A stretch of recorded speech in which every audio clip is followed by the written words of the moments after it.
And now, if you would all please turn off your cell phones and join me in welcoming our first speaker, Christopher Hitchens.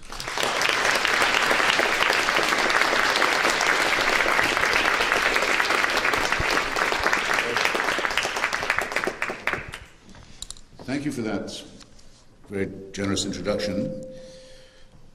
And thank you, ladies and gentlemen, brothers and sisters, for coming. Is this echoing for you as it is for me?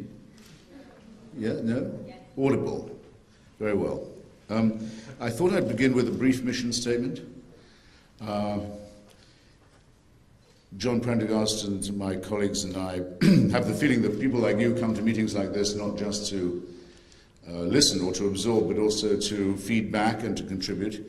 So with your permission, I'll yield back some minutes of my allotted time so that we can have a question period and be subjected to your opinions when we're through. That's the first thing. The second is I'm incredibly relieved to be followed by John Prendergast, who knows a great deal more about this subject than I do, and who I think it can fairly be said of him, he'll be introduced, I'm sure, on his own, that without his efforts, the question of Darfur might have completely disappeared from the headlines and the political agenda. I can speak for myself, having been taken by him to Uganda to investigate the crimes and atrocities of the Lord's Resistance Army, one of the most vicious organizations on the planet, that he has the full knowledge not just about how to think about genocide and its consequences, but also some very important suggestions about what to do about it, which frees me, in the time I've left for myself, to confine my remarks essentially to how to think about it linguistically, how to define, how to confront this appalling problem. You don't often get, I'm invited to debates all the time. It's very seldom that I'm asked to take the anti-genocide position in a debate, and then told, and then Mr. whoever it might be, or Madame whoever it might be, will be taking the pro-genocide one. You don't somehow, if you'll forgive any flippancy on this question, which you probably shouldn't, you don't, so to speak, you don't get that lucky.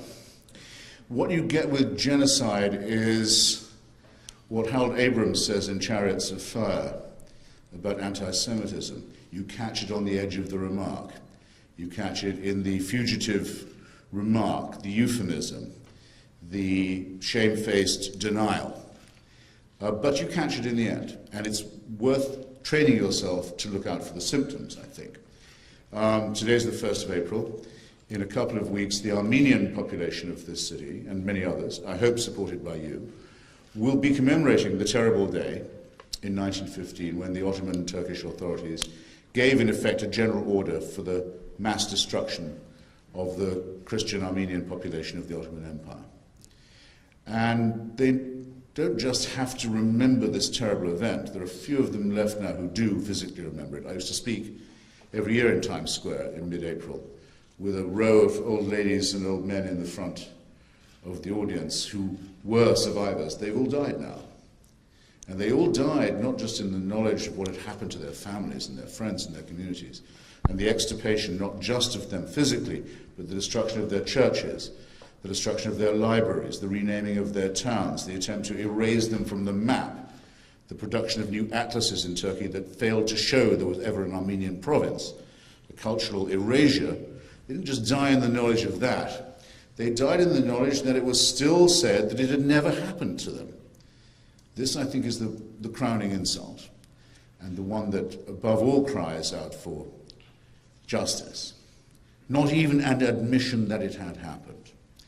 But if you go into the matter with Turkish parliamentarians, as I have, this month they will again protest that the US Congress, that the Swedish Parliament, others have affirmed the Armenian mass killing as genocide. There will again be threats from Turkey. They'll cut off relations with all countries that even dare to name it as such. Every parliament in the world discusses it, not the Turkish one.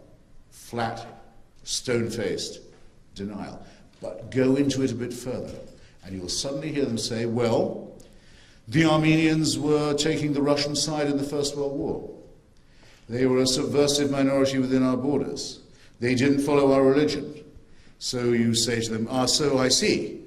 So you're saying it never happened, but it would have been very justifiable if it did happen. And you catch them, and you realize, and they see it in your face, and you see it in theirs. Oh yes, I shouldn't have put it quite like that.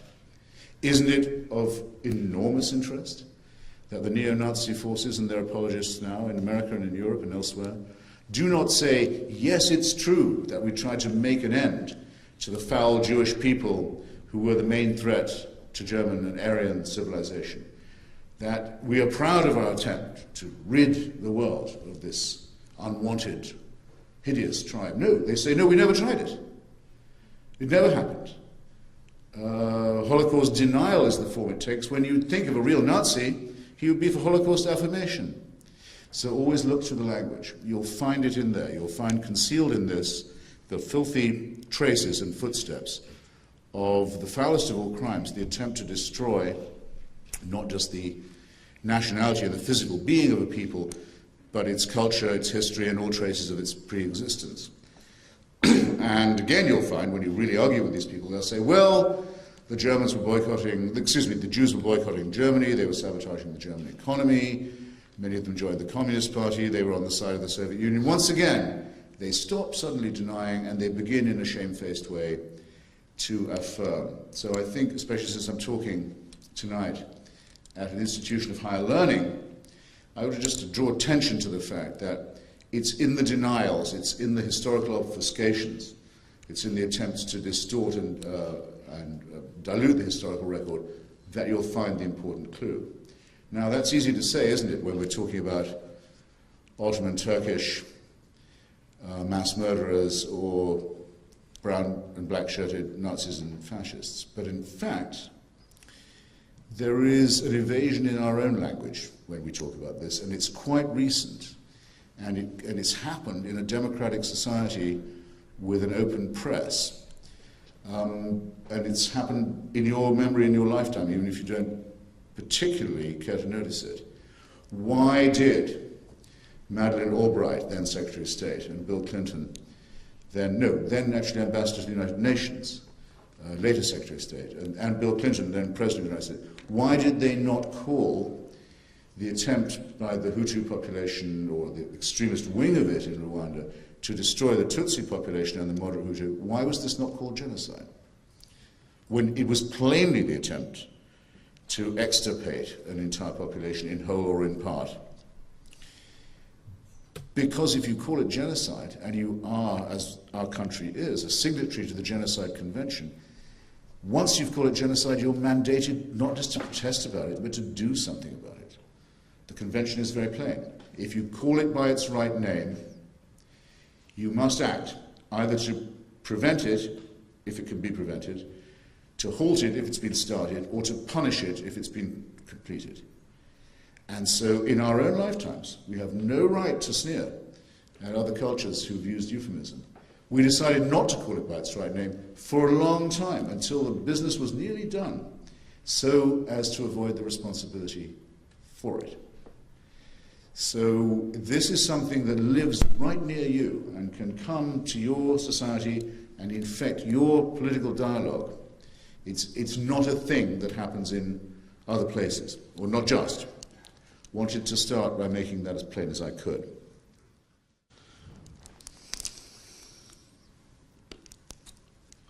I should add, and I'm partly going to leave this to John, but I remember very well going to see Colin Powell when he was Secretary of State under the last administration, and him finally agreeing, after being pressed for nearly 2 years, to call what was happening in Darfur genocide, and for the same reason, the same reluctance, the same reason. If we call it that, it means we are responsible for doing something about it. Now, nobody forced you. Nobody forced your country or your government to sign the Genocide Convention. But it's a solemn pact once you have signed it.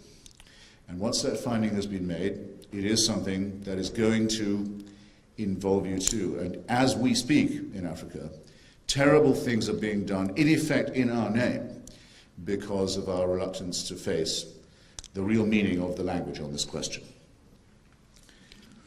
In the past century, therefore, in Europe, just in civilized, Christian, let's just call it civilized Europe, in the 20th century. I was born halfway through that century.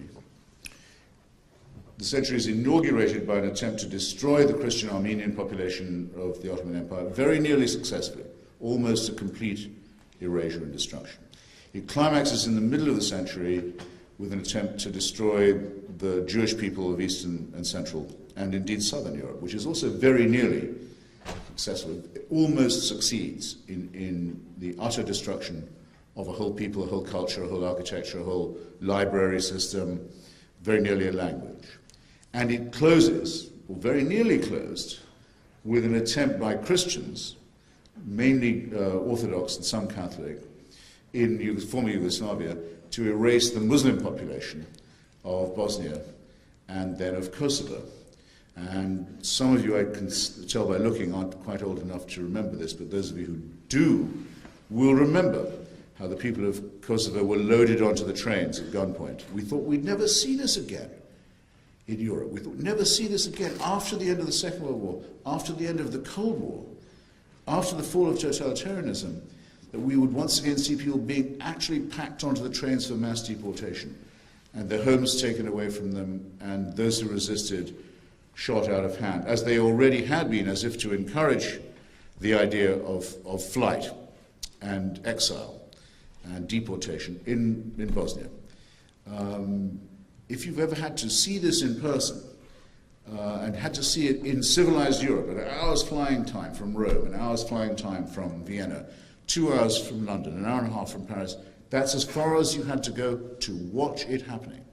And then to hear the pathetic excuses that were made about why not to do anything about it. And this brings me to a second language problem.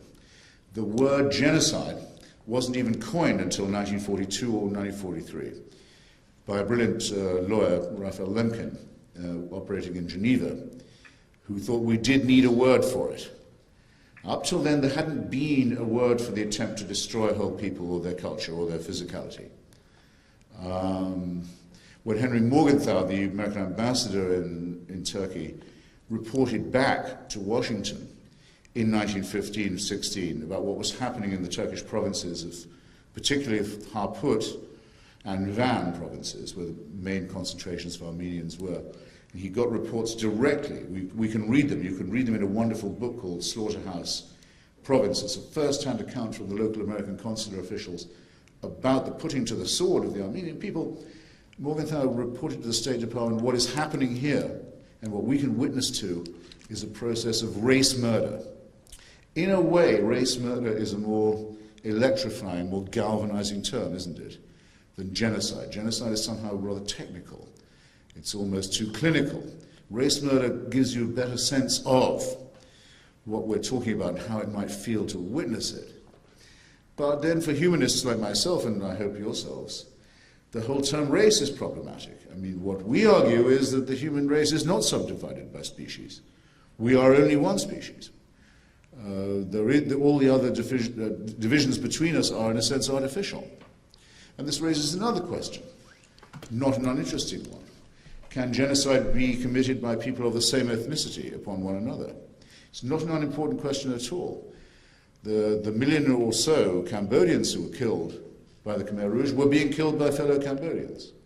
It's true that the Vietnamese minority in Cambodia was singled out for an especially vicious and barbarous treatment, but in general, it was Cambodians upon Cambodians. Does this qualify as genocide? Do we think of ourselves racially, or do we think of ourselves as human?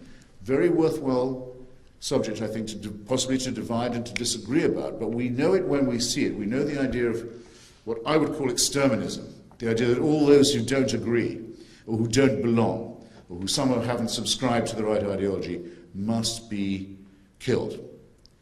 And the same, I think, is going to face us very soon in the case of North Korea, where the population of North Korea is being starved to death and enslaved by other North Koreans. You probably know that the average height of the surviving North Koreans, those who came through the famine of the last decade, is 6 inches less than a South Korean. It takes a lot of cruelty to starve people down by 6 inches. But it was done, and it's going on now as we're sitting here. And many of those are people who are going to die or be hopelessly stunted, especially the children, mentally as well as physically. And the question is, well, is this too the kind of thing that ought to mandate intervention, as the Genocide Convention does? And this is a question I'm only going to ask. I'm going to hope that you will come up with some answers. I think I said totalitarian a moment ago. If I didn't say it enough, when we used the term final solution, which was the Nazi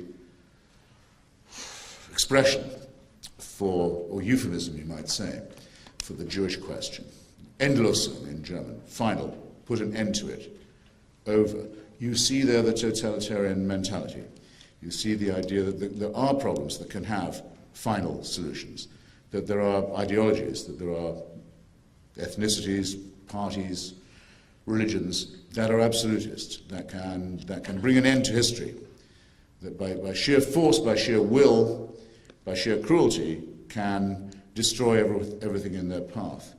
The relationship I want to suggest here to you is a very close one between the genocidal mentality and the totalitarian one. It's when you get a supreme leader. It's when you get a race theory that promotes one tribe of humans above another. It's when you get a theocratic belief that all those who don't subscribe to the one true faith are going to hell anyway, so why bother to keep them on the planet? It's out of totalitarianism, and it's a special method, which is total war, that you get the idea that people can be treated as rubbish, as germs, as vermin, as viruses, which is why another euphemism, ethnic cleansing. Ethnic cleansing doesn't sound too bad, does it? Until you think of its implications, which are that certain people are simply filth and only there to be cleaned up or cleaned out. It's only then you see yourself looking straight down the gun barrel of the totalitarian regime, party, religion, or system. Someone ought to tell me when I'm trespassing on the time I said I'd restrict myself to. We didn't agree, did we, on someone waving me a card? Do I have a moment or two left, do you think? 2, he thinks. Christ. Okay, I think I could probably do it. So what I would want to call this fusion between the totalitarian idea and the genocidal method would be something like this. The synthesis would be exterminationism. And the terrifying thing about that is it's one thing to think about being able to vaporize a whole people or a whole class of people or a whole nation of people. And it's another thing to be actually able to do it. And in the time we live in, the means by which a genocide can be accomplished have become a lot more sophisticated and somewhat more widespread, even than were available to the National Socialist Party in Germany. And it's this that's really begun to worry me and other people who follow this subject. I've seen the attempt to destroy the Kurdish non-Arab peoples of northern Iraq. I've actually smelled the chemical weaponry and the poison gas that was used in Halabja and elsewhere. If you want to know what totalitarianism smells like, it smells a bit like chemical weapons and the sound of people coughing up their own lungs and burns that won't go out and won't go away. And thousands and thousands of people can be killed in an afternoon with weapons like this, and then they go on dying to the number of, we think, about 180,000 in a few months. A really serious attempt in front of our very eyes to make away with a whole group of people. I saw the same happening in Bosnia, in Europe in my own lifetime. I've seen North Korea, the most grotesque totalitarian state that exists. And I've also seen something important that I think must be mentioned. When this happens to the Kurds, when it happens to the Armenians, when it happens to the Bosnians, it isn't just happening to them. If we watch it in silence, if we watch it with complicity, if we allow it to happen, we are all endangering ourselves. The ideologies that do that to them are ideologies that in the end will do that to us too, that express the real intention to subjugate the human race or to intimidate it by force. In fact, in the most celebrated example of genocide of which we know, that of Nazi Germany. It became very plain in the end that Adolf Hitler also wanted the German people to be destroyed if they couldn't carry out the great task of cleansing Europe of Slavs, of Poles, of Gypsies, under the organizing, regnant principle, the racist principle of anti-Semitism. They didn't deserve to live either. He would bring on destruction so there wasn't one brick piled upon another in the whole of Germany too. So it's a duty of solidarity that we owe. It's not a matter of compassion. It's not a matter of feeling just sorry for people who are subject to mass murder and deportation. It's a matter of realizing that those who will do this sincerely intend the destruction of our civilization as well. And if that one finger is still up, I should probably close and invite your questions later by saying this. When the war against fascism in Europe began, a huge number of people, educated people, intellectual people, thoughtful people in Europe and in America thought that you could stay out of it, thought that it was an internal affair of Germany, an internal affair of Italy, an internal affair even when those countries invaded Spain. It was still something that could be contained, that could be ignored, something beyond the seas, something that happened, as the British government said about Czechoslovakia when it was invaded by Hitler, to a faraway country of which we know nothing. And everybody knows the price that had to be paid by civilization for ignoring and postponing that reckoning. And it's a price we continue to pay. So our civilization has actually never recovered from that horrible moment. And at that point, Ernest Hemingway wrote a wonderful novel about Spain. And it's called, as you probably know, For Whom the Bell Tolls. And it's from a great sermon by the English poet John Donne, who says, no man is an island, apart from himself, never sent to know for whom the bell tolls, because it tolls for thee. I leave you with that thought, and I'm very grateful for your attention. Thank you.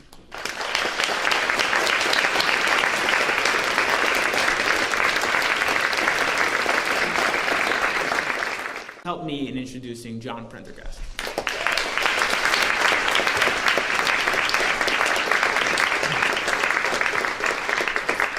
Thank you, Lee, and thanks as well, Christopher, for your thought-provoking remarks. I must say that without any hesitation that my week with you in Uganda was one of the most fascinating and indeed destabilizing, in a positive way, weeks in my entire life. I think everyone in this room should get to experience a week with Christopher Hitchens in a forgotten war zone somewhere in the world. We should award door prizes, in fact, a week, a weekend, even a night with Christopher Hitchens at Dojo or one of the other bars around the area. Guaranteed a life-altering experience. Some historians have referred to the 20th century as the genocide century because of the number of state-sponsored targeted killings that occurred during that century. The genocides that some of which you just heard Christopher illuminate. The 21st century's first genocide began with a literal and figurative bang in 2003 in Darfur. In a few short years there, we've seen hundreds of thousands dead and approximately 3 million people rendered homeless by the tactics of war pursued by the regime in Khartoum that is responsible for this genocide. These millions of people that are displaced are an incomprehensible number. So I wanted to tell you about one of them. Amina lived with her 4 children in a village in North Darfur.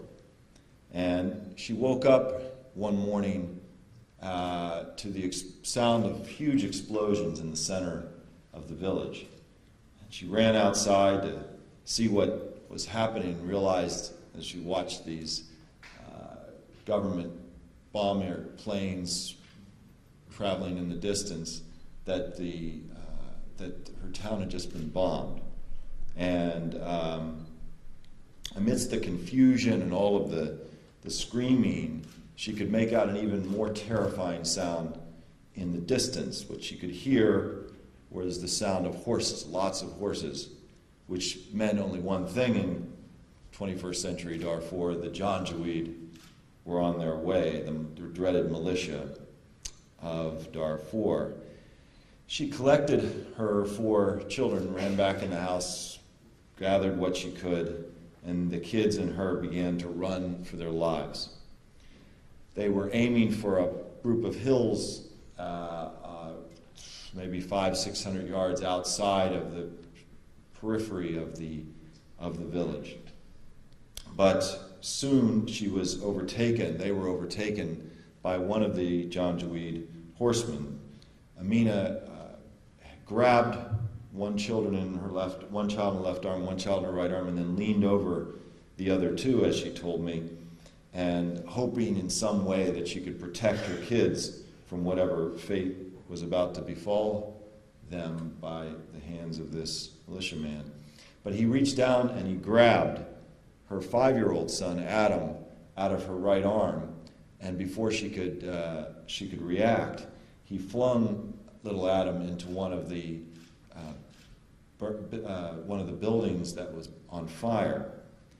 And Amina had to choose at that moment whether to run into the building to try to save her boy or to continue to run with her other 3 children. She chose the latter option in a horrifying Sophie's choice. And she could hear little Adam screaming, "Mother, Mother, save me," in the distance, but she had to keep running. They made it about 200 yards, by her estimation, outside of the village when another Janjaweed militiaman rode up in front of them.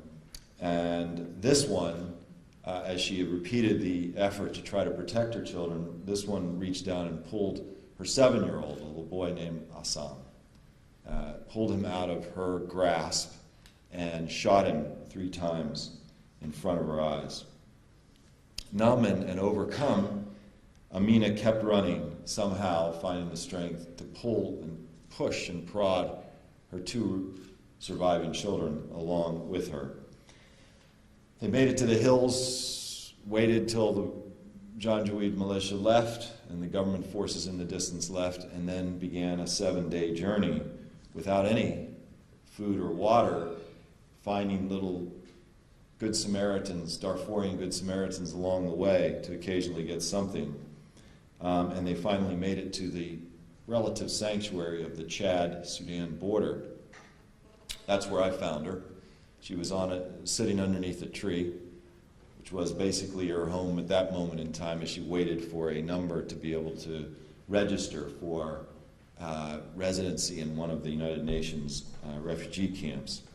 So we spent the afternoon talking about her life and about what she aspired to once in the camp and potentially then in the future if peace were to return to Darfur. And at the end, when it was time to leave, she suddenly stood very straight and looked at me with very fiery eyes and said, now that you know, you must do something.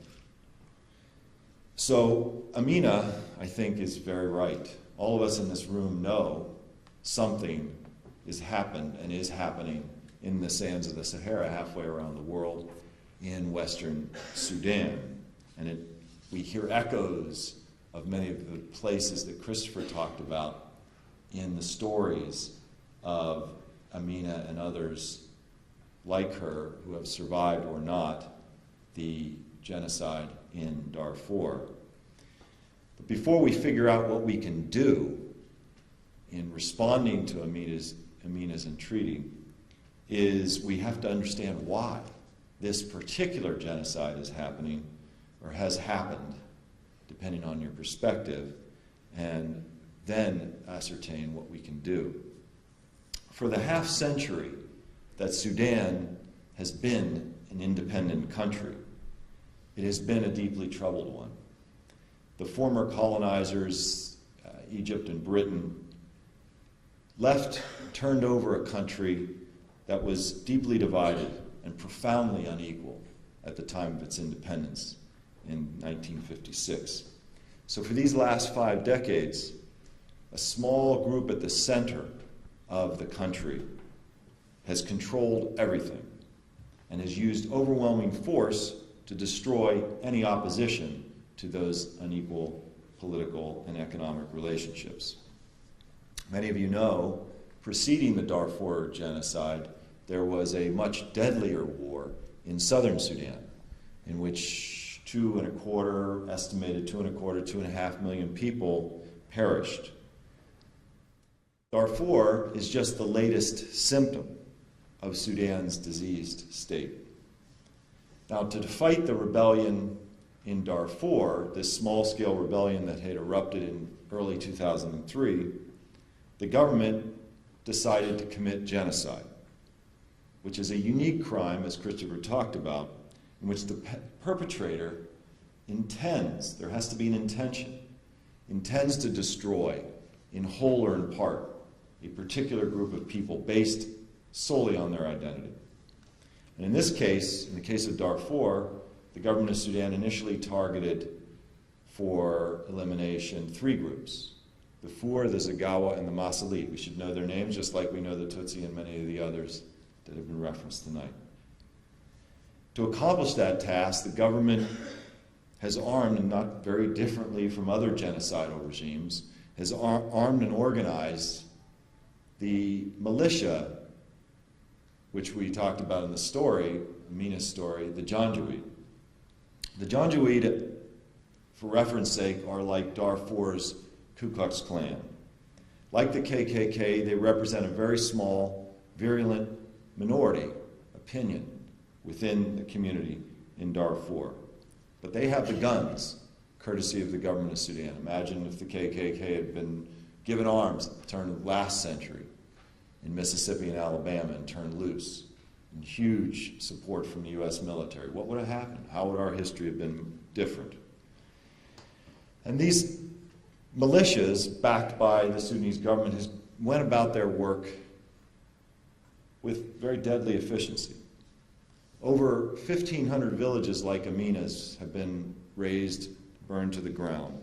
And just 2 months ago, another offensive was undertaken. It had become very fashionable for journalists and politicians and analysts to say, what's wrong with the Darfur movement? They keep crying about what's happening in Darfur. It all happened a few years ago. Well, the government of Sudan unleashed an offensive in the area of Darfur called the Jebel Mara, which utilized all the tactics that I just described to you in Amina's story, and killed hundreds and hundreds of people and displaced tens of thousands of people. That was last month.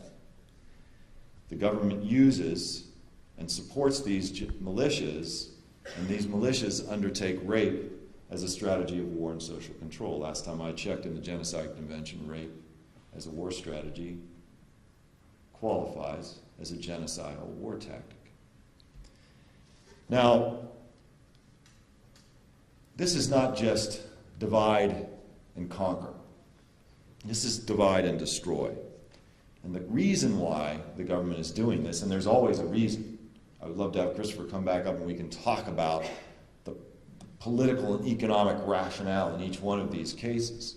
It's usually not just wild bloodletting like one would have believed if you'd listened to the Clinton administration talk about Rwanda early in the genocide there. No, it was a state-sponsored attempt to exterminate a particular group of people in order to maintain power by any means necessary. That's what we have again today in Sudan. And there are different phases and different faces of genocide. Just because there's not gas chambers or machetes or barbed wire doesn't mean genocide is not occurring. Read the convention and then study the tactics that are being undertaken on the ground. And it defies a soundbite. Complicated issues when one group is trying to destroy another group and the world is watching. They have to utilize all kinds of different methods in order to accomplish their objectives. So with this kind of human suffering, why hasn't the world intervened? Why hasn't the world stopped this bloodletting, this attempt to destroy groups of people in Darfur with all of the attention and all of the activism and all the support, all the political speeches that have been made about Darfur? Why hasn't anything happened yet to really stop what's going on there. Well, it turns out Sudan is a very unique place. And there are three of the world's great issues, the great issues of our time, which you run smack into when you're dealing with Sudan. Iraq, counterterrorism, and energy security. Very briefly, because we have to understand why the forces that we are up against before we can understand what we can do about it. Iraq is very obvious. The war in Darfur erupted roughly at the same time the U.S. intervened in Iraq, invaded Iraq, and of course, most of the energy and attention and political capital was expended during those years, subsequent years, on the primary international crisis that was unfolding there in Iraq. And Sudan got lots of good lip service, lots of speeches, but very little action in the form of meaningful political or much less military engagement. Secondly, counterterrorism.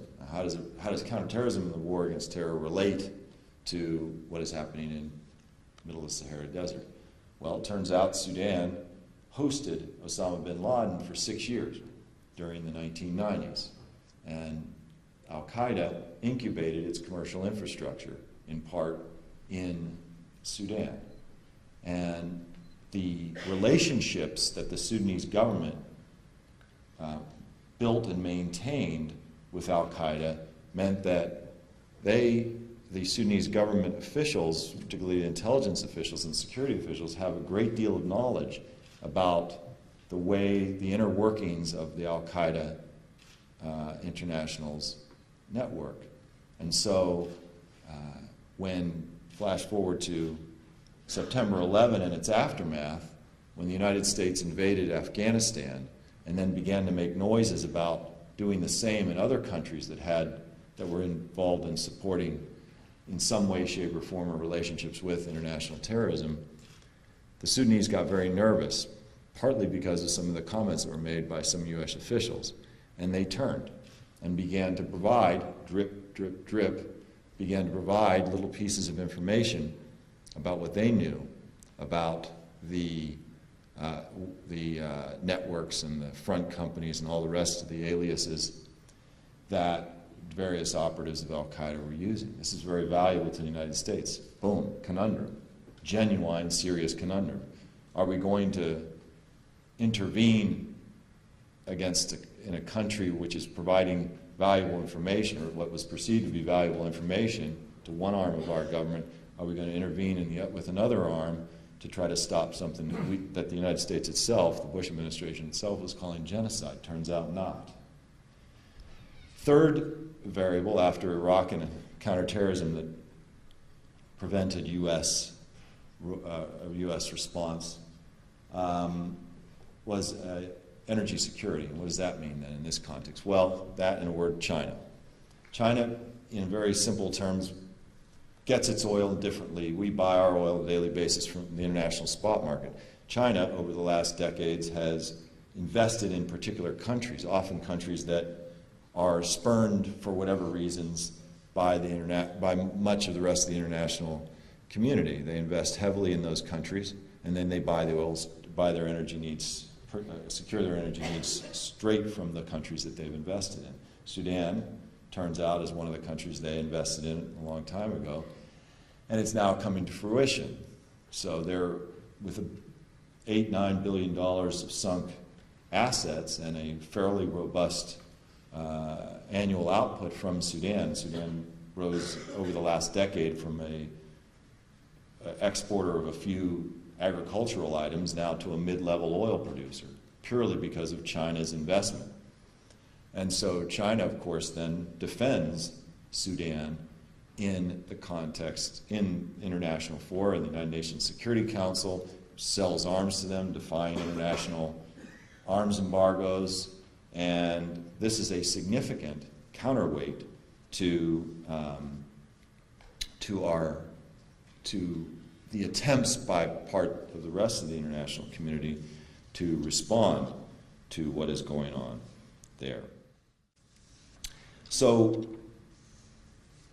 Darfur as the crisis unfurled in Darfur, there were many obstacles and impediments to the response. And now, I think we've got to start talking about what it is that can provide us some hope with what is happening there so that we can then figure out what to do. And I think there are 5, despite those impediments, there are 5 windows of hope that one would put up in opposition to those impediments that can form the basis for more robust action in response to the crisis that continues to unfold in not only Darfur but in southern Sudan, which threatens a much bigger conflict. The first window of opportunity I see on this horizon is the war crimes indictment by the International Criminal Court of the President of Sudan. Now, there was a short-term negative repercussion from that indictment last year when the government of Sudan, in retaliation, threw out a bunch of the humanitarian organizations operating in Western Sudan. But this is the first time that there is a real potential consequence for the commission of genocide. I don't know who could possibly imagine that if there is no consequence for these kinds of crimes, that those behaviors will ever change. We have to stop it at some point. We have to stop that cycle of complete and total impunity, whether on paper or in reality, at some point. And the International Criminal Court has taken this stand. The wheels of justice grind slowly. Ask President Milosevic, ask Charles Taylor, people who laughed at their indictments by the International Criminal Tribunal of Yugoslavia and the mixed court in Sierra Leone.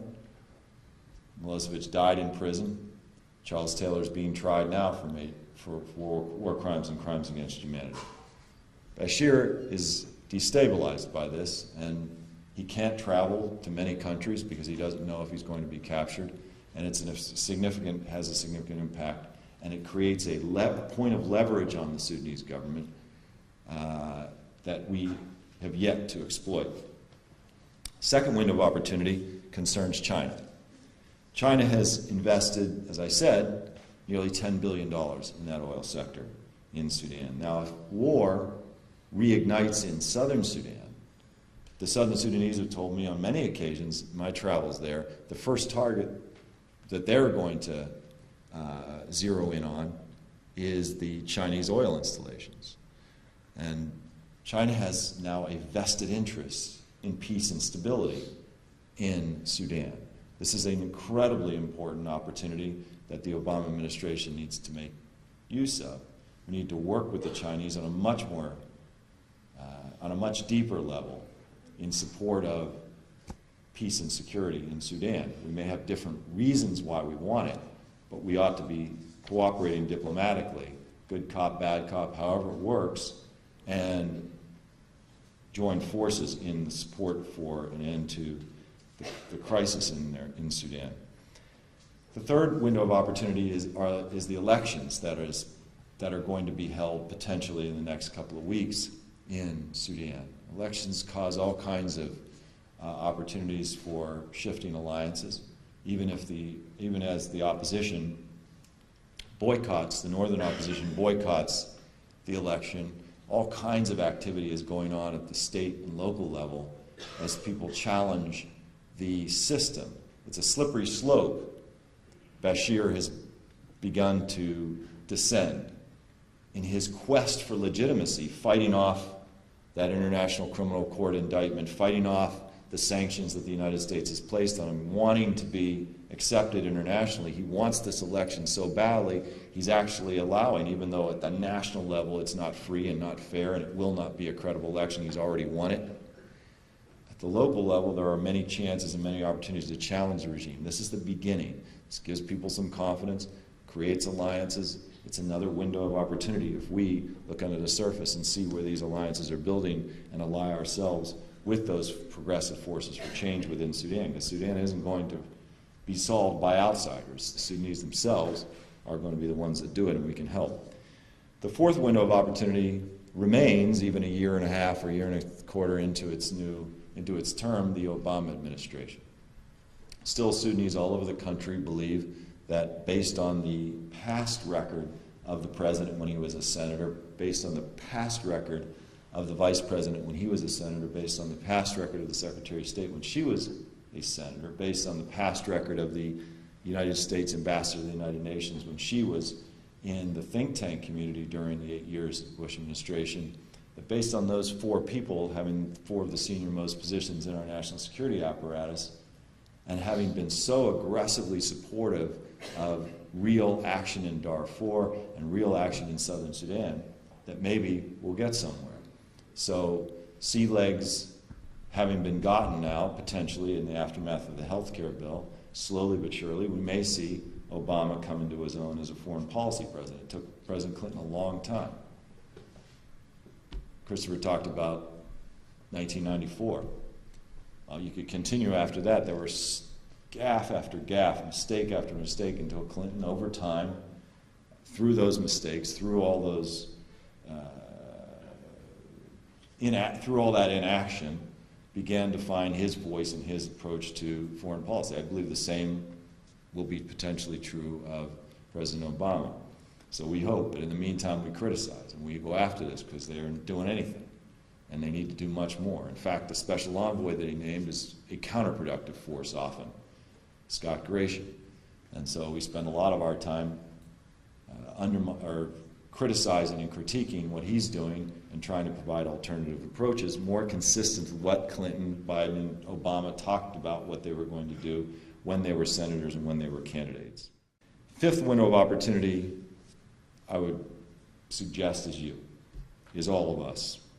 For the first time since the word genocide was invented by Raphael Lemkin, as Christopher mentioned, we are seeing, and we have seen, the formation of a mass movement of people willing to stand up against the genocide while it was and continues to happen. And I think this is the game changer that Sudan needs so desperately. I think if we look collectively, groups like this all over the United States, meeting in churches, meeting in synagogues, meeting here in schools, meeting in town halls, community centers, together we have the chance to do something that has never been done before, which is to potentially create some kind of political cost, some kind of political price for politicians who don't take a meaningful stand against these kinds of human rights crimes while they're happening. So let's talk for just a minute about what a meaningful stand by a politician, by a diplomat, by a government official, by President Obama, by the United States Congress. What would that mean right now? Well, I think what's needed more than anything else in Sudan is actually very simple and very cheap. And we've actually done it before in Sudan. More than anything else, I think the country needs from us, the United States, leading an international effort, what I would call a peace surge that gets at the root causes of war, this cycle of conflict that has occurred since independence that we talked about at the beginning, and the root causes of why genocide would be perpetrated in the context of that war, and back that peace surge up with real consequences for the commission of further crimes. We all know that America, by far, has the largest army in the world, but we also have the largest diplomatic corps in the world as well. We know how to make peace. We did it, we helped do it in 2005 in southern Sudan, a war far bigger, with far more at stake than the war in the western part of the country today in Darfur. The U.S. led the peace process there. Secretary Powell talks about it as one of his accomplishments of his term as Secretary of State. And that was a war that everyone said, just like they're saying today about Darfur, was a hopeless war with divided rebels and all of the other kinds of reasons that people say Darfur is just an interminable, hopeless conflict. So we actually do know what to do and how to do it if we want to end the crisis in Sudan. So back to Amina finally. Remember what she said. Now that you know, you must do something. And that's something I think means raising our voices. I can tell you from my own experience, having worked in the White House and the State Department, the United Nations, and in Congress, that when voters like us in this room begin to raise our voices in unison, in a clear way, with certainty about our objective, attention will be paid. And the incredible thing in the 21st century is that we can raise our voices and fight genocide right from our laptops and right from our living rooms. And Mark Hannes, who's going to follow me, will tell you a little bit about the kind of things that you can do. And I will only frame the beginning, or sort of handing the baton to him, by saying that if you look at the last century of this country's history, one could make the case that real changes have occurred in the context of people's movements. That we've seen the real shifts occur in our historical development from the women's movement, from the civil rights movement, from the labor movement, from the environmental movement, from the peace movement even in some cases. And finally, we have the outlines, the beginnings of an anti-genocide movement. And any one of us in this room can be part of it. The key is to look at your own skill set, look at the massive social networks that all of us have through all the new media tools that particularly students are so adept at utilizing. So that just the number in this room can be multiplied by 100 if we have a purpose, which we want to alert people to know. I was looking at a journal recently which talked about what were the most effective ways that got people involved or interested in causes. And the third most effective way that the poll respondents cited was that they had seen an ad that was very effective, and they were compelled to respond in some way, through action or through money, through charity. The second leading response by people who were involved in causes was that they saw some celebrity got involved in a particular issue, and they decided, once they learned about the issue, that they wanted to help too. But by far and away, the number one reason why people got involved in causes, according to this fairly extensive study, was because a friend or family member asked them to. Now, how empowering is that for all of us in this room that believe in particular issues and causes and want to do something and have at our disposal things that Christopher and I didn't have 10, 15, 20 years ago in terms of our capacity and ability to organize and bring people together around issues and ideas and stories and causes that you hold dear to your hearts. The truth is, and I think Mark will make this case much stronger than I will, it really only takes 10 or 15 minutes a week to become a card-carrying member of this anti-genocide movement. If we make enough noise, if we turn enough light onto these issues and onto the solutions that are possible, then I think we can help bring an end to the conflict that continues to burn around the 21st century's first genocide.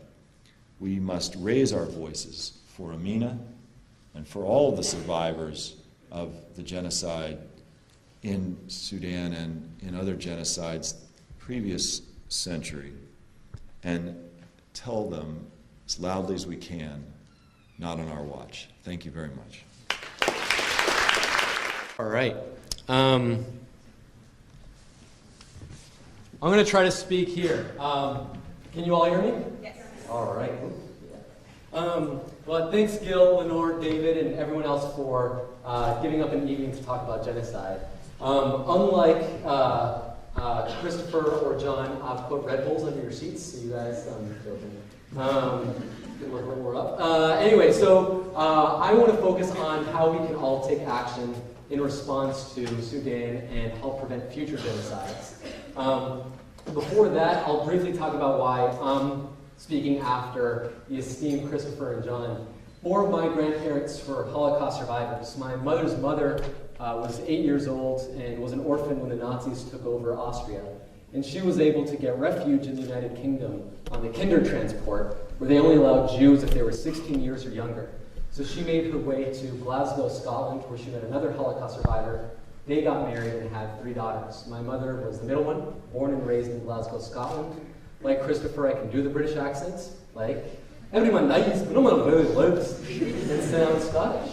My mom hated the weather, so when she was 17, she left Scotland and went to Southern California and started working there. On my father's side, his parents were in Auschwitz. And at the end of the war, they tried to get refuge here in the United States, but were denied entry.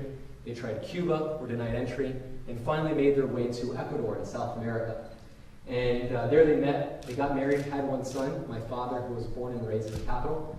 He was visiting my mother in LA, or visiting LA, met my mother. They got married and decided to raise a family in Ecuador. So I grew up for 18 years in the capital, in Quito, belonged to the one synagogue in the country, made up of about 100 families. And everyone was a survivor or descendants of survivors. And so every Shabbat service, every high holiday, every Holocaust Remembrance Day, many of the elders still had the numbers tattooed on their arms. And they would always remind the congregation and anyone that they could of 2 critical lessons. 1, never forget how 6 million Jews and 5 million others were systematically exterminated for who they were, and the world largely stood by. And 2, and it's equally as important, never ever let it happen again.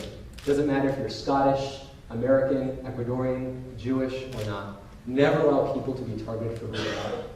And when I was 18, I graduated, and I was fortunate to get a scholarship to come to the United States. And as John and Christopher mentioned, I heard what was happening in 2004 about Darfur, stories like Amina. And I was really troubled, given with my background, that there seemed to be a lot of similarities with the Holocaust or previous genocides, Cambodia, Bosnia, Rwanda, and yet people weren't making connections. The details are important, it's critical so that we can help address it, but there's some themes where, yes, there was anti-Semitism, yes, there were tension between the different tribes in Western Sudan, people were being systematically targeted, governments were manipulating that tension to make it justifiable to target and exterminate people for who they were, and justifying it for bogus reasons for the rest of the population to either be complicit or complacent. And fortunately, because of the US and the Allies, we were able to stop the Nazis from completing the final solution. Albeit late, it was a success. My grandparents, the fact that I'm alive today, was because of Americans and others refusing to be bystanders and actually taking action and helping liberate the Jews in the camps. And I felt like here was an opportunity to do the exact same thing with what's happening today, modern day atrocities, whether Sudan, Congo, Burma, or other places. So the question is why? And I was fortunate to come across an amazing book that I encourage you all to read. It won a Pulitzer Prize by a dear friend of John's. Her name is Samantha Power. And she looked at all the genocides of the 20th century and asked why. Why is it that after the Holocaust we say never again, and yet fail at making that phrase meaningful with each successive genocide? What lessons have we learned in order to actually prevent and stop genocide? Surely we must be getting better at it because it keeps happening over and over again. And we focused on 3 of the reasons why we have failed at stopping genocide. And unless we change these 3 things, we'll continue to fail at preventing and stopping genocide. And those 3 things are protection, political will, and permanency. The protection part is critical because when we hear today, or when we tell others after today about what's happening in Sudan or Congo or Burma, our brains put that information, unfortunately, in the same bucket as the tsunami or Katrina or Haiti. And that is to say, we treat genocide and mass atrocities like natural disasters. And that is a fundamental mistake because all the people being harmed isn't because of a hurricane or a tidal wave or an earthquake. It's because of other human beings. But by responding to it like a natural disaster, we give humanitarian aid, food, water, medicine. And don't get me wrong, it's important. It's what's keeping people alive on a day-to-day. But if that's the only thing we do, or the bulk of what we do, it's simply inappropriate. Can you imagine if that's just what Americans did, our parents, grandparents did during the Holocaust? The Nazis would have succeeded at completing the final solution. Well-fed, but dead. And so what we need to do is stop treating genocide as a humanitarian crisis and start treating it like a security crisis. Focus, keep our eyes on the prize, protecting innocent civilians. The second thing is, as you've heard John and Christopher mention, is that politicians are really good at the rhetoric. Oh, this is awful, we can't do it. And so they often use the excuse of, we didn't know or we didn't have the ability. And we did know and had the ability in each of the previous genocides to maybe stop them, prevent them, or at least save hundreds of thousands of lives as an early response. So the question is why? Why is it that the United States government, the most powerful government in the world, fails at making never again mean anything? The answer is really simple. It's this. There is zero political cost to an action in the face of genocide. There are not enough Americans, if any, or we're trying to work on that, who are willing to get beyond being educated and getting political to stopping genocide. What we need to do is hold our policymakers in the Congress and the executive branch accountable, similar to how we do it on many other issues. You know, abortion, gun rights, immigration, Israel. Americans don't just get educated on this, they actually pick up the phone, they get on email, they write a letter to their policymakers saying, do something. My favorite example is in Florida with that woman Terry Schiavo. All of you remember she was on TV all the time. Americans didn't just get educated, they picked up the phone, they got on email, they wrote to Congress and the White House saying, do something. And what was the response? Congress held special sessions past midnight. They held special sessions on Sunday. They were pulling all-nighters to write a piece of legislation for one woman. Former President Bush cut his vacation short, flew back from his ranch to Washington, D.C. to be waiting the Oval Office to sign a piece of legislation for one woman. But in Sudan, Congo, Burma, where hundreds of thousands of people have their lives at risk, Congress and the White House talk the talk and don't match it with action that's needed. Why? Because we're not getting political about stopping genocide. And that's the only way we're going to make never again mean something, is if we get political. Which ties into the third P of permanency. And that is when Americans do get political, and we do organize coalitions and organizations, when the genocides are over and the politicians say, never again, we believe them, and we dissolve these institutions. So we created the War Refugee Board to help Jews get refuge here, and afterwards, poof, it dissolved. Then Bosnia, we created the American Campaign to Save Bosnia, poof, it dissolved. We need to build a permanent anti-genocide constituency, similar to a firehouse. We don't dissolve the firehouse when the firemen put out the fire. We need to create a permanent institution of Americans across the country willing to get beyond being educated and getting political. So with Samantha's help and John's help, we did this, and we created the Genocide Intervention Network, a network of Americans across the country, students and non-students, who are getting empowered with tools to prevent and stop genocide. So what does it mean to have the tools to prevent and stop genocide? Well, we've come up with a really strategic, results-oriented approach to creating this permanent anti-genocide constituency. And we have focused on three main tools: educate, advocate, and economically advocate. Political and economic. So let me explain these. Obviously, people need to know what's happening in order to stop it. So no one after this event, and no one you tell after John's charge, can ever say they didn't know about it. We need to make sure people know what's happening so they can't use the ignorance card as they have in the past. The second thing is how do we advocate? How do we get politicians to match their action, the rhetoric with action? And we decided to create several tools. The first is a report card. We've created the Darfur Scores, a scorecard grading every member of Congress and how they have responded, how they voted on legislation, how they co-sponsored, have they been to Darfur, have they held a town hall meeting, have they done anything on Darfur beyond just talking about it to engage their policy, to engage their constituents and pass policy. And we created this website, darfurscores.org, and made it public so anyone could see what the member of Congress has earned, and made it easy for people to call, email, or write letters saying, telling them what their grade is. And it was unbelievable when we came out with this. People, students, non-students, faith leaders, business leaders started flooding their members of Congress saying, how dare you earn anything less than an A? Students printed it out, and on spring break, when if I need to bust my butt to get an A, you need to bust your butt to get an A.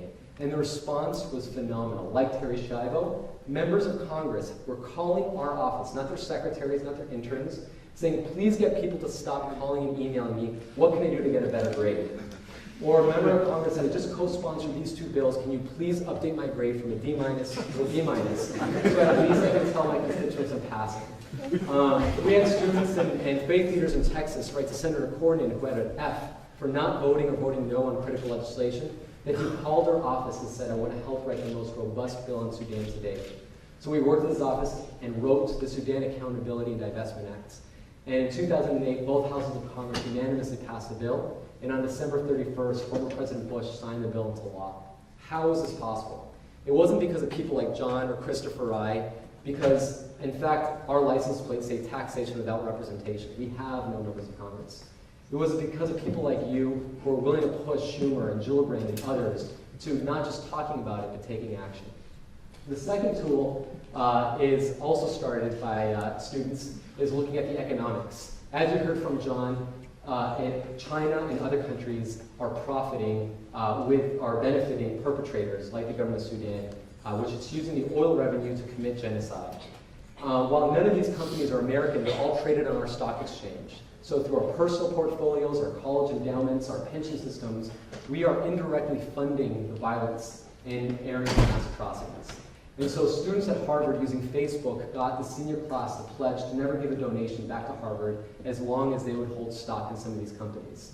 And amazingly, these two students on Facebook in the senior class, it affects, as you all know, U.S. News and World Report ranks colleges and universities, and alumni giving is one of the variables. And God forbid, year after year, Harvard would lose its number 1 spot and become 2 or 3, and they didn't want to lose its sacred spot.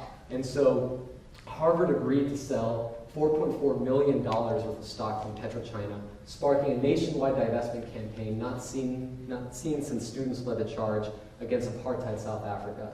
So 60 colleges and universities have followed suit. I'm pretty sure NYU is one of those. Not for me to make sure it is. And students in California said, why stop here? And they wrote state legislation to get CalSTRS and CalPERS, the largest pension systems, to screen their investments in these companies and successfully pressured Governor Schwarzenegger to pass that. That's Adam, who's a senior at UCLA, doing that. So we got that legislation and we introduced it throughout the country, and 27 states passed targeted divestment legislation. And so we've gotten even better and created a new model called the Conflict Risk Network, where we recruit institutional investors and get them to use their leverage. So we now recruited from foundations, college funds, pension systems, have $700 billion of assets, and use that to pressure companies to change their behavior. And if they don't change their behavior, then we call for divestment as a last resort. And thus far, 12 companies have improved their behavior because of this. So we've seen huge results with this economic campaign. So those are 27 countries. New York has been great. We've also gotten the city involved as well. The last tool is the most exciting one, because it's one that every one of you has on you at every moment or within a foot of you, and that is your cell phone. We've created the anti-genocide hotline called 1-800-GENOCIDE. Usually I ask people to open up their address books and phones and type in this phone number so you can remember it. But because of time, I'll just speed through it. So whenever anyone calls 1-800-GENOCIDE, all you have to do is enter your 5-digit zip code, and our system will identify your specific representative, your senators, or give you the option to call the White House. Whatever option you pick, 1, 2, or 3, we will always give you the most up-to-date action item that policymaker needs to take in order to stop genocide. And so if Schumer's voted for a bill but Gillibrand hasn't, we will tell you. And then we will connect you for free to their office so that you, as a New Yorker, can tell your rep, Senator, or President Obama what they need to do to help stop genocide. And the best part is we can track it real time. So we can always tell Schumer, Gillibrand, 10,562 New Yorkers have called you to vote for this bill. Why aren't you voting for it? And they can never use an excuse. And it's been phenomenal. We've had over 30,000 people call the number. And literally, members of Congress have called me into their office saying, please, please, please, get people to stop calling. What more can I do? Most recently, we did a campaign with the Enough Project, Saved Our Four, when the National Security Council was meeting, and the Deputy Secretary of State was in that meeting. And we had 1-800-GENOCIDE go to the State Departments to make sure that they were going to include the main points John has mentioned to help stop the atrocities. And after 75 calls, the Deputy Secretary of State called saying, we got the message, please stop calling. So it doesn't take much to get policymakers to hear the message. Moving forward, it's not just about these ad hoc approaches. So we're looking at 8 areas in the world where there's mass atrocities. But what we need to do is get ahead of the curve. Madeleine Albright and William Cohen were commissioned by the Holocaust Museum to look at very clear ways our government can get better ahead at preventing atrocities. So if you hear Jews being called vermin in the Holocaust or Tutsis being called cockroaches in Rwanda, why wait for the atrocities to begin in order to engage?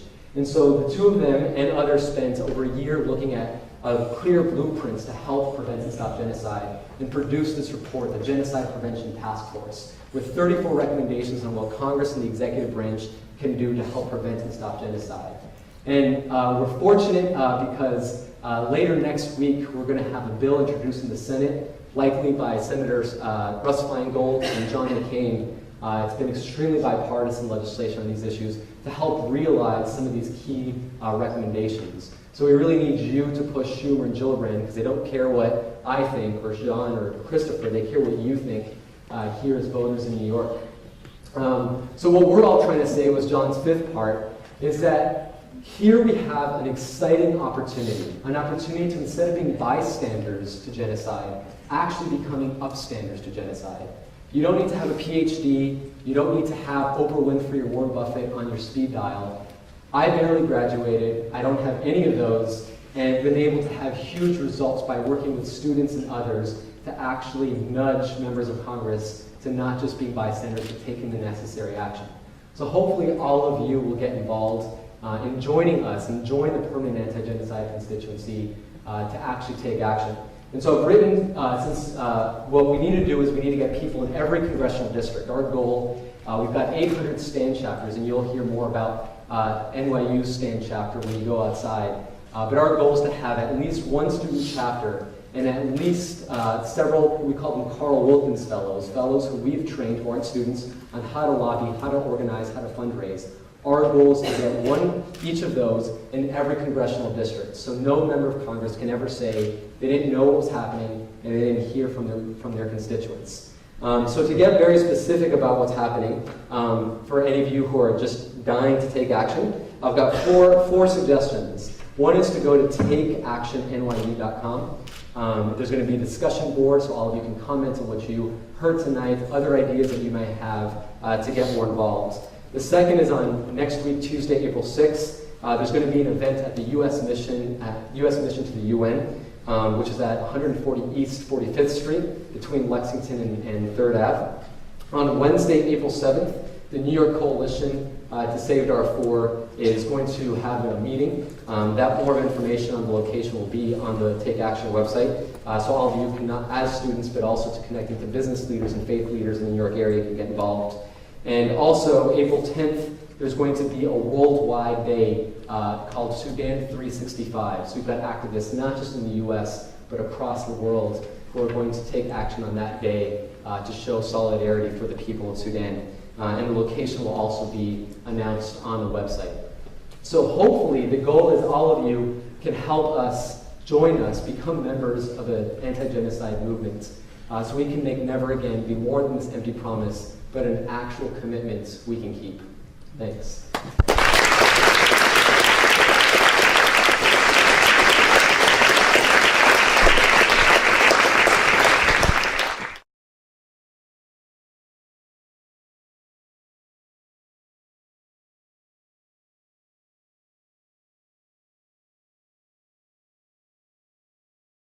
All right, I've got a question. Regarding the sort of action you can take against genocide, how do you not take a reactive sort of like how can you take action without being reactive? Like what signs do you have to look for in order to I guess catch it before it happens? Preemptive. Yes. Am I wired? Mm-hmm. Yeah, I wanted to say a word about this before I decided I would reserve it for now, I suppose. Not that I prompted you for this question, you promised I didn't plant you. It worries me very much to think about, because I talked about the intersection of totalitarian regime and exterminationist tactics. It disturbs me very much to think that something that's been a nightmare since I was a kid, an apocalyptic government getting hold of an apocalyptic weapon, is in our immediate future, perhaps twice.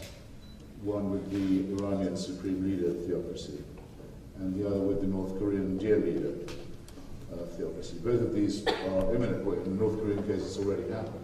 They do have possession of weapons of mass destruction. And this was allowed just to happen with us watching as passive spectators. Concerns me very much. Even if they only want these weapons for intimidation purposes, for strategic ambiguity, for blackmail, which is actually my suspicion, it nonetheless means that by acquiring them, they've negated international law, especially with Iran. They signed solemn undertakings with the UN, with the European Union, with the International Atomic Energy Authority, with a number of other negotiating partners, swearing that they weren't using their nuclear facilities for weapons purposes. If that turns out to be a lie, which I think it has done, it means international law has been totally negated. And it means, furthermore, that from then on, we have to make nice to this regime. We have to be polite to it. We have to say, okay, now we live partly in your world. And I find that thought completely unbearable. So I think it should have been said already. It actually has been said by the UN, by the EU, by the IAEA, and by every candidate for the presidency of this country. Under no circumstances will the Iranian theocracy acquire thermonuclear weapons, or nuclear weapons, as we would exact. But that turns out to have been an empty thing to have said. So you can file it with so many other pointless remarks made about Rwanda, about Serbia, about Kurdistan, until finally we only did the right thing when there was absolutely nothing else we could do. Why don't we just go right down the road and we'll go that way next time. But you had 3 Ps. I'll throw 4 Ps at you. There's a framework for preemptive, preventive policymaking. Those are not the 3 Ps I was going to do. Policy, process, personnel, and political will. You got to get the policy right. In other words, you got to seed the existing national security strategy and all the other elements of the infrastructure of our foreign policy deliberation, the basis of our foreign policy deliberation, with statements and pronouncements, at least in words, and then have to be, of course, followed by deed through the other 3 Ps, saying that preventing genocide, preventing human rights crimes, large-scale human rights crimes, is in the national interest of the United States. And we're seeing that. We saw that beginning in the last couple of years of the Bush administration. We're seeing it intensify during this administration. And then process, creating putting people in place, creating the positions and the processes within the United States government to continuously look at these questions, the warning signs of human rights, warning signs and humanitarian warning signs, to maximize prevention opportunities. So you have to have those processes in place, meeting on a regular basis in the context of interagency working groups, just as you do on individual countries like Iran or North Korea. And I worked with the National Security Council and realized that policy can be driven or not by virtue of how you organize internally government strategy. And so the processes are important. Then there is personnel. I mean, you can have all the wonderful policy in the world and set up these fantastic processes, but if you name someone who doesn't get it, or someone who's not willing to be an upstander in the context of their position, then you're up the creek without the proverbial paddle. And Sudan is the perfect example. We have policy is right now, roughly, as stated publicly by the President, by the Secretary of State and others, but the personnel, the envoy that Obama chose in the form of his 2-star general, Scott Gratian, has gone off the rails, which undermines the ability of the United States to take effective action. So policy, process, personnel, and then political will, all the things Mark just talked about. Unless there is the civil society component, unless there is the popular demand, at least congressional district by congressional district, like you said very effectively, in which small groups of people magnify their voices through the new opportunities for organizing through social media, through the new media and other ways we can do it. and have an impact, as we saw in this, the last few minutes, there has to be that ongoing effort, the permanent constituency instead of the ad hoc. So if you have those elements together, which are not unreasonable advances on current practice, I think we would be in a much better position, case by case, to be able to respond. But Mr. P, if you don't mind, your P's are slightly soft P's. Excellent P's, to be sure. So, the P's I'm referring to are the ones that are actually in the Genocide Convention, which say prevention or punishment. If you feel it coming or you see it coming, you're mandated. If you're a signatory, you're mandated to take action to prevent it. And if you can't get there in time, or if you're slow on the uptake or the draw, you have to punish it. Prevention and punishment, these are the things. Now, we have two totalitarian regimes led by maniacal ideologies, which in several cases actually have exterminationist elements to them. We know what the Supreme Leader of Iran thinks about the Jews. We know what the Supreme Leader, the dear leader of North Korea, thinks about, for example, the Japanese. We have been warned. We can either prevent it or punish it, or we can just be peed on. There are 6 P's now we have on the table. Mark, if you can come up with another P, we're just going to defer the rest of the I'm going to time. follow the key on. There's, after the Rwandan genocide, Kofi Annan appealed to the General Assembly, the UN General Assembly, saying, how do we overcome this challenge between sovereignty and humanitarian intervention? Because every time we see something like this, the country says, internal issues stay out. And the Canadian government's MacArthur Foundation created this commission on intervention and state sovereignty. And they produced this report called Responsibility to Protect. And it sort of looked at how can we get better as an international community, as well as domestic, at preventing and stopping these things. And they look at it at a continuum. So it's prevention, reaction, rebuilding. So the prevention part is if you hear Jews being called vermin, if you hear Tutsis being called cockroaches, and my concern with Christopher just talking about North Korea and Iran is that things like Rwanda, which don't have nukes, that they don't fit that paradigm, and then we don't pay attention when something like the genocide in 1994 happened. So you can commit genocide with simple farming tools. You don't need Tomahawk missiles or nukes or F-14s. You can use machetes to commit genocide.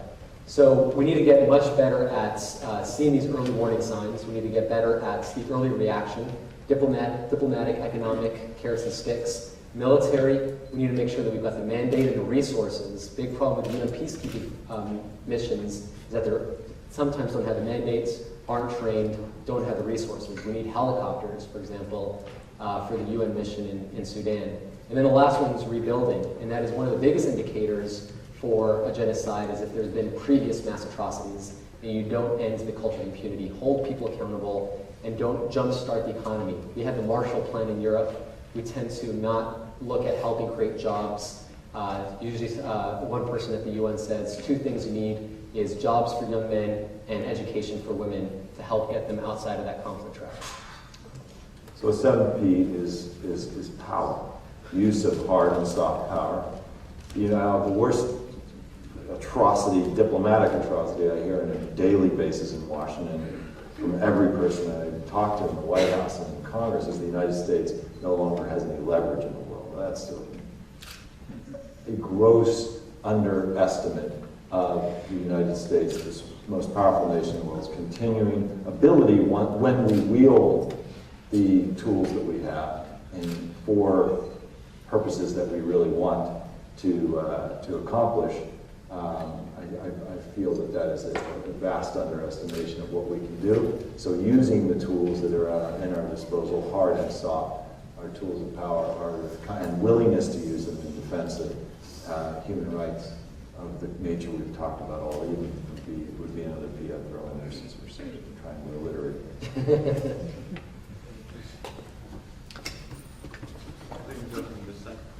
Great.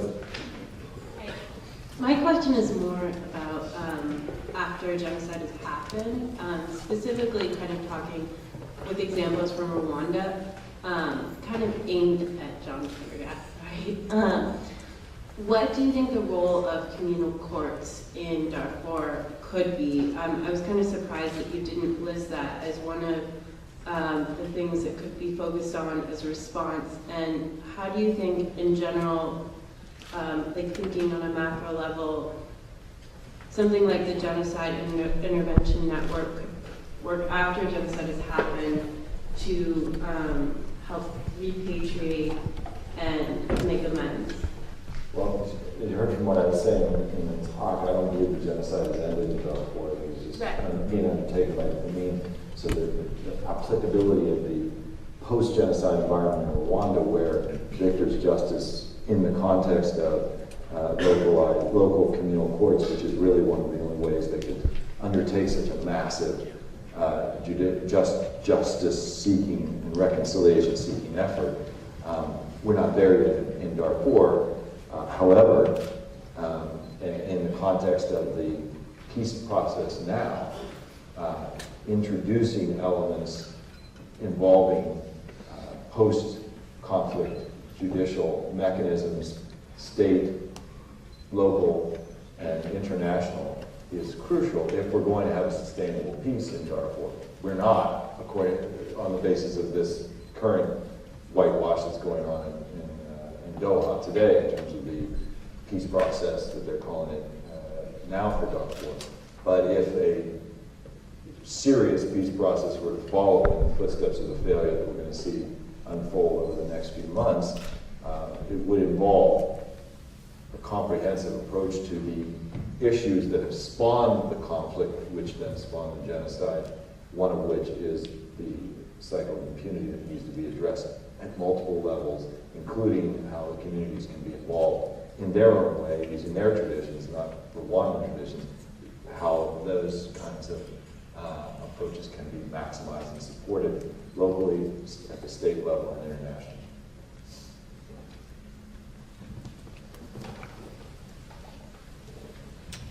Yeah, Mark, I was especially taken by the word permanence you used in terms of institutionalizing the movement. Obviously, to a certain degree, that's mobilizing people to be permanent with it and also getting a fluid enough labor force to help you along at various times of the way. On college campuses, for example, where a lot of this will germinate and develop, have you any thought of modeling public interest research group type labor, or even you made the reference that we respond so well to natural calamity, the same short-term labor in this regard as people for years have been going down to help rebuild New Orleans for weekends, for short terms, anything like that might be of interest to this group in terms of actually giving days as opposed to indeed that 15 minutes you were talking about? Yeah, that's a great question. So we've studied a lot of how other groups mobilize on their issues. So we've met and researched the NRA, Move-On, Sierra Club, APAC, Focus on the Family, looking at what are the best practices that they use to mobilize citizens to pressure their policymakers. And so we've created, with students coming out of Georgetown and GW, created the Students Anti-Genocide Coalition, STAND. So there's tiers of engagements where you can give 15 minutes a week, or you can become a chapter leader. You can get involved in our student board, so it's by and for students. They come up with the programs, they just need to stay within budget and the law. And that was one of the things that we had learned with student organizing, students want to have as much autonomy as possible. So we do multiple things throughout the year. We've got campaigns, like some of the events I mentioned, that people can give days. As you're hearing, it's weird, but April is a month that every major genocide is commemorated. The Holocaust, Cambodia, Armenia, Sudan, all have many days that you can take action to commemorate. Take action. Sorry? In the wasteland, T.S. Eliot begins by saying April is the cruelest month. Why is it behind his ears? So there's that. We also team up with Enough and Save Our Ford and hold a national conference in the fall. So we had 1,000 people come in November. We're going to do it as often as people want to come to DC, train them on how a bill becomes a law, how to organize, how to fundraise, how to write op-eds. And then we do that the first 2 days. They hear from experts talking about the areas of mass atrocities. And then the third day, we set up appointments for them to go on Capitol Hill and lobby their members of Congress. And in fact, between March 29th and April 9th, we've got all these days, we've got